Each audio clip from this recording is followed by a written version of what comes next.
the biggest changes focuses on when a broker relationship is actually established.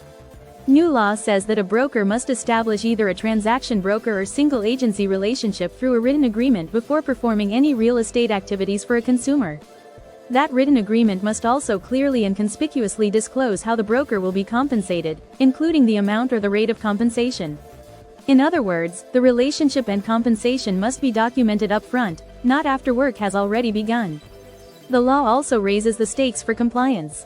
Offering a broker engagement agreement that contains provisions prohibited by law would be considered an unfair or deceptive trade practice.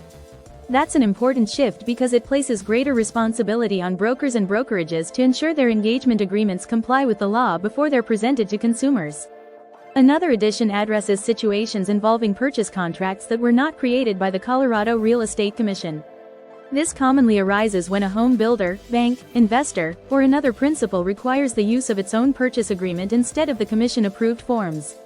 Moving forward, when a broker is representing a consumer in one of these transactions, the broker is required to advise the consumer to seek legal advice from a licensed Colorado attorney before signing that non-commission-approved purchase contract.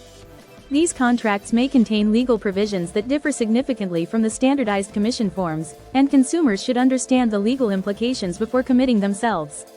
The law also modifies unilateral cancellation clauses contained in broker engagement agreements.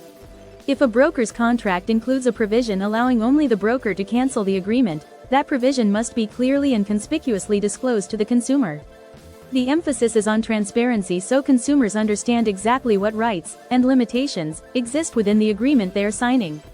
Taken together, these changes reinforce a consistent theme: more transparency, earlier disclosures, and greater consumer awareness.